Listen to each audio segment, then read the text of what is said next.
Fala galera, que tá aí do outro lado da telinha. Júnior Ascensão compartilhando mais um vídeo no nosso canal aí, Sabedoria para Vencer. Lembrando que a sabedoria não é sabedoria humana, mas sim sabedoria das Escrituras Sagradas que o poderoso Deus Jesus Cristo nos deixou para nos abençoar, para abençoar aqueles que estão ligados neles como filho. Então se liga aí que hoje eu vou falar de algo extremamente importante. É uma chave poderosa para você ter uma pré-visão de futuro. Lembrando, uma previsão para que você enxergue, para que você antecipadamente consiga ter um vislumbre ali, ter uns pensamentos do que pode acontecer no seu futuro, para que você consiga discernir o que pode acontecer de bom se você saber, se você entender como funciona essa ferramenta chamada planejamento. É uma ferramenta que é comum entre os coaches estarem mencionando em palestras. Mas o que muitos não sabem é que o escritor Lucas, que escreveu o Evangelho de Lucas, ele deixou registrado duas metáforas, duas parábolas que era a figura de linguagem que Jesus deixou ali para que nós tivéssemos o entendimento sobre essa arma poderosa chamada planejamento, cálculo. Vamos lá. Abra comigo a sua Bíblia ou puxe no seu celular ali o texto ali tá assim, ó, em Lucas capítulo 14, versículo 28 até o versículo 32. São duas parábolas bem prévias contendo esse ensinamento. Tá escrito assim, ó: Pois qual de vós, querendo edificar uma torre ou uma casa, não se assenta primeiro à mesa para fazer as contas dos gastos que vai ser utilizado, para ver se você tem como acabar essa obra? Para que não aconteça de você começar a obra e depois haver posto os alicerces e não podendo acabar a obra, todos os que virem você fazer essa obra comecem a escarnecer de você, dar risada, dizendo: esse homem começou a edificar e não pôde acabar. Depois, em seguida, uma outra parábola que tem o mesmo princípio. E qual é o rei? Qual é o rei indo à guerra, a pelejar, a batalhar contra outro rei, não se assenta primeiro, antes senta numa mesa para tomar conselhos sobre se com 10 mil ele pode sair ao encontro, ele pode guerrear, do que vem contra ele com 20 mil. Então, uma outra parábola. Ele fala sobre a construção. Se ele vai construir uma casa, se ele vai construir uma torre, se ele vai realizar uma grande obra, se ele vai se assentar à mesa, fazer uma reflexão, uma meditação sobre o que ele precisa fazer. Duas perguntas que você tem que fazer para você mesmo, ó, quando vai fazer alguma coisa: o que fazer e como fazer. O que eu tenho que fazer para realizar? Você pega uma folha de papel, se assenta na mesa e começa a fazer o cálculo. Por exemplo, casa. Tá, casa eu preciso fazer os alicerces, preciso gastar com escavação, preciso ver um pedreiro que não vai me deixar na mão, eu preciso ver ali os tipos de materiais que vai ser utilizado e ir marcando os custos no papel. Enfim, tem uma visão geral de quanto eu vou gastar. O que que eu posso fazer? O que que é mais viável para mim? Ó, se eu estou pagando aluguel, vou pegar um financiamento, que eu não tenho dinheiro total, um financiamento que é equivalente ao valor do aluguel que eu estou pagando já. Porque simplesmente eu vou converter o valor do aluguel no próprio financiamento, sendo que o cara vai me entregar a casa em 3 meses, e assim por diante, e em 4 anos eu termino de pagar o valor da construção, mão de obra do que eu financiei, e depois eu já saí do aluguel e estou pagando só o terreno. Isso é só uma ideia de um planejamento também que eu já estou fazendo aí para sair do aluguel, que já estou quase saindo esse ano em 2020, graças a Deus. Vamos lá.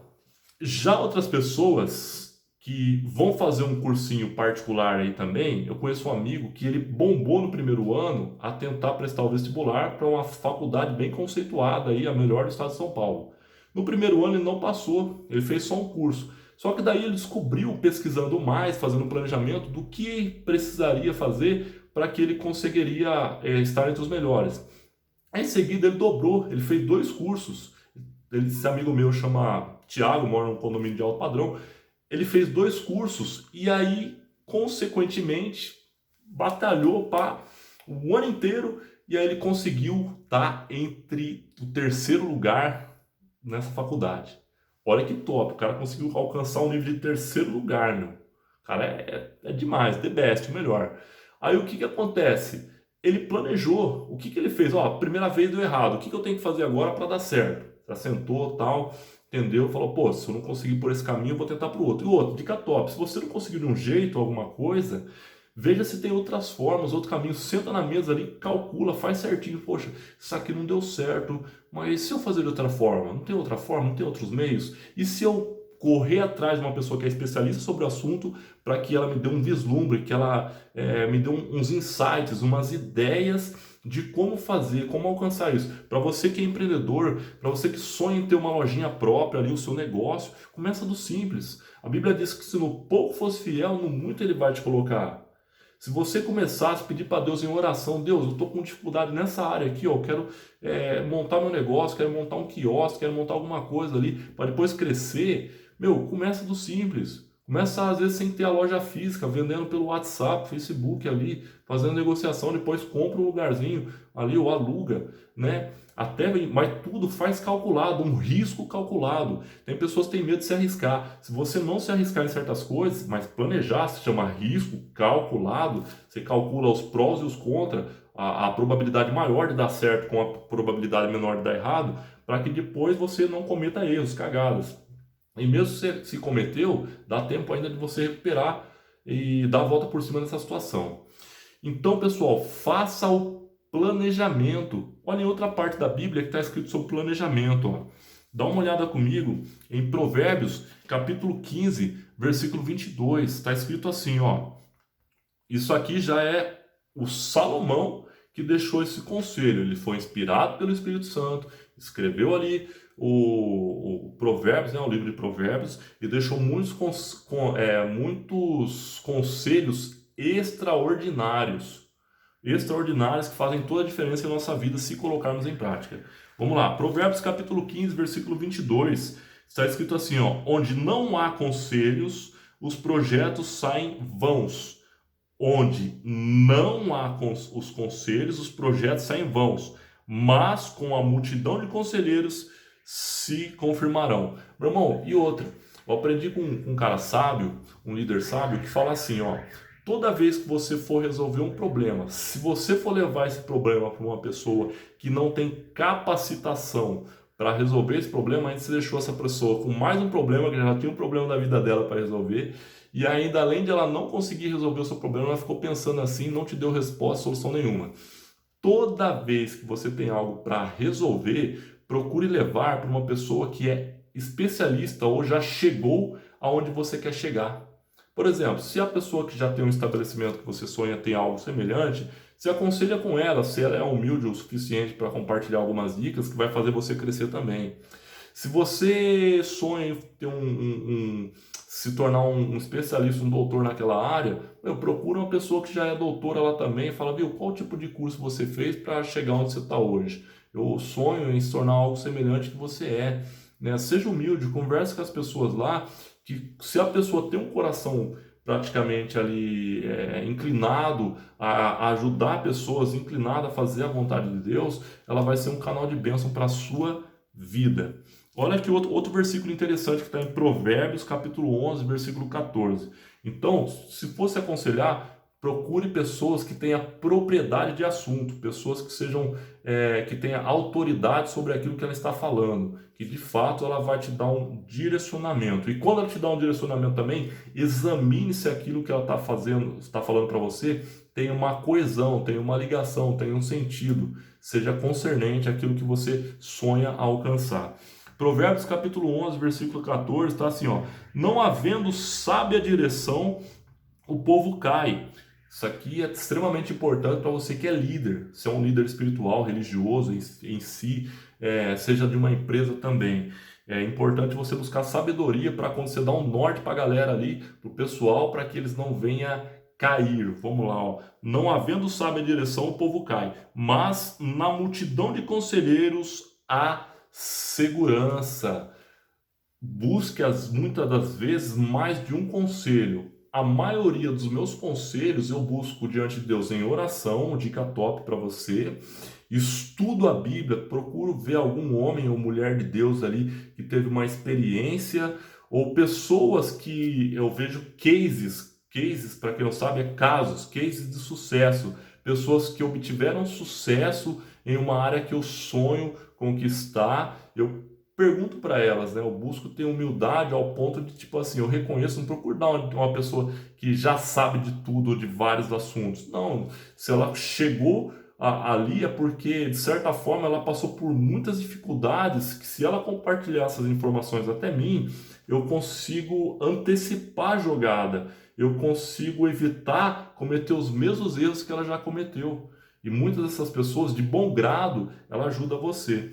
Então, entenda bem, cálculo e planejamento. Cálculo e planejamento, duas coisas que Jesus deixou para a gente, e meditação. A Bíblia fala de não ficar ansiosos por coisa alguma. Isso é um desafio que eu e dezenas, centenas de pessoas também têm dificuldade em relação a isso. A ansiedade, quando você tiver com muita ansiedade em querer conquistar logo algo, fala: Deus, tira essa ansiedade do meu coração, tira essa ansiedade da minha mente, em nome de Jesus, e me ajude a auxiliar nesse planejamento, me dê sabedoria para planejar a como conquistar esses sonhos e esses projetos, que eu tenho certeza que ele vai te ajudar. E o último exemplo aqui, ó, vai para o livro de Gênesis, capítulo 41. Você vai ter uma surpresa. Se você abrir no livro de Gênesis, no capítulo 41, você vai ver o seguinte. Vou dar um resumo da história ali. José e Faraó. José estava na prisão. Para quem já sabe ali, tem já a história do José, tudo que os 11 irmãos dele, que os irmãos dele haviam jogado ele num poço, os irmãos dele, foi vendido como escravo no Egito. Depois disso foi para a cadeia, foi defamado, né? A mulher de Potifar falou ali que ele tentou dar em cima dela, mas na verdade ele não deu em cima dela, da mulher de Potifar. Ele acabou sendo preso, tal. Lá na cadeia ele tem, para quem não sabe, ele tinha o dom de desvendar sonhos ali, ter uma revelação dos significados de sonhos. Tinha pessoas que sonhavam e, quando era algo espiritual, ele falava: viu, seu sonho quer dizer isso, isso, isso. E era batata, meu. Ele falava o que queria acontecer e de fato aquilo acontecia. Ao ponto que um dos copeiros do rei, que servia ao rei, teve um sonho, falou com José enquanto ele estava na cadeia. Aí José falou o que era aquele sonho e falou: ó, você vai ser restituído no cargo que você tinha antes. Aí ele é restituído, o copeiro, passaram-se algum tempo. Aí José fala para ele: viu, mas quando você for restituído, avisa o rei, o faraó, que eu tô aqui, mas eu não mereço estar aqui na cadeia, né? Aconteceu um equívoco, um engano, uma tramóia ali da mulher de Potifar, acabou jogando ele na cadeia, sendo que ela tentou dormir com ele, mas ele não queria dormir com ela. E aí, no fim, ela inverteu os papéis, falando que ele que tentou ela. Falou isso para Potifar, ao ponto que jogou ele na cadeia. Ficou com raiva e criou uma tramóia lá, acabou prejudicando ele. Mas, graças a Deus, Deus era com ele. Na maioria das vezes que ele passava por dificuldades, Deus ia conduzindo ele para um propósito maior. Lembrando que, mesmo que você esteja passando por dificuldades, Deus pode estar te conduzindo para um propósito maior. Se o seu coração continuar fazendo o que é reto, agradável aos olhos do Senhor, Deus é contigo. E aí, ao ponto que Faraó, ele teve o sonho assim, da seguinte forma: que 7 vacas gordas, ele teve uma visão de 7 vacas gordas, estavam pastando, comendo ali, e veio 7 vacas magras e comeram as 7 vacas gordas. Um sonho até mesmo bizarro aos olhos de muitos, né? Imagina 7 vaquinhas magras, no estado catavélico, né? Cadavélico ali, bem magrinha, só o osso, e vir e começar a devorar as outras vacas gordas. E aí, passaram-se algumas noites, ele voltou a ter outro sonho bizarro, de 7 espigas gordas serem comidas por 7 espigas magras. E aí ele ficou atemorizado e entendeu que aquilo era um aviso de Deus. De alguma forma ele não sabia explicar como. Consultou os magos, os sábios daquela época, os feiticeiros, enfim, um monte de pessoas lá. Falou, ó, quem desvendar essa visão, vou beneficiar de alguma forma, mas se quem tentar me enrolar, me enganar, alguma coisa assim e tal, ele ia dar até cadeia ou morte para a pessoa. Enfim, só para você ter um vislumbre ali, uma ilustração da história. Aí, após ele ter essas duas visões em sonho, uma previsão de algo futuro que ele não entendia o que poderia estar acontecendo naquele momento, ele ficou com o coração atemorizado, com medo, entendendo que aquilo era um aviso de Deus, mas não sabia o que fazer. O que ele fez? O copeiro lembrou do faraó que estava, lembrou do José que estava lá na cadeia, um cara que estava ligado com Deus e tinha o dom da revelação e de explicar sobre os sonhos, tudo. Quando alguém contava do sonho, viu, tinha um cara na cadeia lá que me ajudou antes de eu vir aqui ser restituído no posto. Deus era com ele e tal. Enfim, aí ele falou pro faraó que esse cara existia e estava lá na cadeia, era o José. Aí ele trouxe o José diante do rei, deu um talento nele, na hora que saiu da cadeia, vestimenta, tudo, fez a barba. Aí aquele talento todo e colocou diante do faraó, do rei, do Egito. Aí o que acontece? Ele pegou e explicou os sonhos pro José, ao ponto que José falou assim, viu, ó, olha a humildade do cara, por mim mesmo, eu posso até não conseguir revelar o seu sonho, eu não, mas eu conheço meu Deus, né, o Deus que sabe de todas as coisas, e ele vai revelar esse sonho, ele não vai deixar isso obscuro, ele pode chegar e falar para o que significa isso, enfim.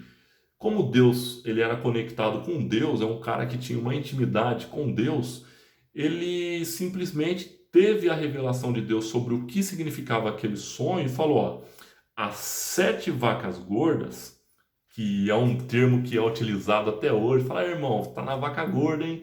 Significa linguagem metafórica que a pessoa está muito próspera. As 7 vacas gordas significava 7 anos de prosperidade muito grande no Egito. Uma prosperidade acima do normal, tudo frutífero.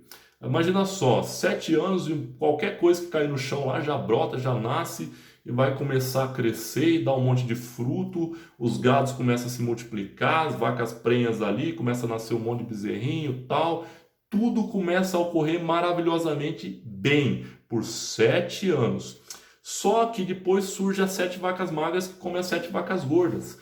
E também as 7 espigas gordas e as 7 espigas magras vai significar a mesma coisa. Quando ele fala assim, mas já as 7 vacas magras significa 7 anos de sequidão.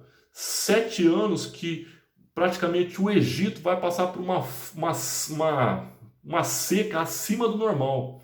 Então veio 7 anos de prosperidade e depois veio os 7 anos de seca. 7 anos que praticamente as pessoas vão até mesmo ser mortas se não tiver um bom administrador nessa história. Aí ele falou, ele deu a ideia para o faraó, escolhe alguém sábio ao seu ver aí no reino, né? E praticamente coloca ela para, né, fazer uma boa gestão aí no seu reinado para que tudo ocorra maravilhosamente bem. Aí o faraó olhou praticamente para todo aquele lugar, né? Falou, peraí, mas ninguém até agora conseguiu discernir os sonhos e as visões que eu tive, a não ser José. E ele menciona, porque Deus era com ele. Olha, pelo amor de Deus, meu, olha a visão, o discernimento também que teve Faraó. E foi tudo um propósito divino, meu. Um propósito maravilhoso. Ao ponto que ele chega a falar ali para Faraó. Aí Faraó fala para ele, José, acima de mim não tem ninguém ali em questão de autoridade para governar o reino. Você vai dominar tudo no reino, você só vai prestar conta para mim. Então você, a partir de hoje, vou te dar meu anel, né? Porque aquele tempo, em tudo que tinha autoridade do rei, lá nas cartas, tudo, ele timbrava ali com o anel do rei, ele falava assim, ó, em questão de autoridade, a partir de hoje você é o governador do Egito. Você é o cara aqui, você que vai comandar tudo. Só não vai mandar em mim. Olha a promoção que o cara tinha, meu, de escravo ao cara mais top do Egito. Enfim, o que eu quero dizer com você? Aí quando ele deu a ideia para o rei, falou, ó, rei, eu te dou um seguinte conselho. Nesses 7 períodos de vaca gorda, olha onde entra o planejamento. Você achou que eu estava saindo da história do planejamento e o cálculo lá? Também não, além de compartilhar esse ensinamento extra. Falou, ó, quando surgir esses 7 anos de vaca gorda, guarda tudo quanto é tipo de recurso aí. Começa a gerar alguns impostos de alguma coisa, tudo, tal. Ele elabora um planejamento. Leia lá Gênesis 41. Você vai ter uma ideia mais detalhada do que eu já estou ensinando, compartilhando o ensino com você. Ele fala assim, ó, nesses 7 anos de vaca gorda, vamos começar a guardar os recursos. Vamos estar mantendo ali o mantimento, tudo, né? Fazer um fundo de reserva para um investimento futuro. E começou a criar alguns impostos, para quem não sabe, desde aquela época que foi começado a criar os impostos, tudo, tal. Uma gestão de governo foi criada naquela época, onde foi se desenvolvendo até hoje, até os dias de hoje. Aí, na hora que veio a parte da sequidão ali, ele falou, ó, quando vinham os 7 anos de seca, o nosso governo, o Egito em si, eu não sei lá fora, mas nós aqui do Egito, nosso país praticamente, a gente não vai passar por essa dificuldade. Por quê? A gente juntou, enquanto teve esse momento de prosperidade e abundância, a gente juntou, acumulou e fez um planejamento que quando viesse o momento ruim, que a Bíblia menciona que o dia mal pode acontecer com qualquer pessoa também, mas quando vier esse dia ruim, a gente está preparado. Porque se Deus revelou 7 anos de vaca gorda e mais 7 anos de vaca magra, é só um período. Na hora que passar esses 7 anos de vaca magra, praticamente vai voltar a normalizar as coisas. E isso ficou então um governante extraordinário ao ponto que usou essa ferramenta espiritual que foi a revelação de Deus, mas também o cálculo e o planejamento para que o reino fosse bem sucedido ali, ao ponto que ele ficou registrado na história até os dias de hoje. Então, tá essa dica aí, meu querido, minha querida. Se você não sabia, coloque em prática essa ferramenta. Se você já sabe, torne a memória e ao continuar a usar essa ferramenta para que o Senhor continue te abençoando grandemente em nome de Jesus. Beijo no coração e até o próximo vídeo. Compartilha com a galera. Valeu!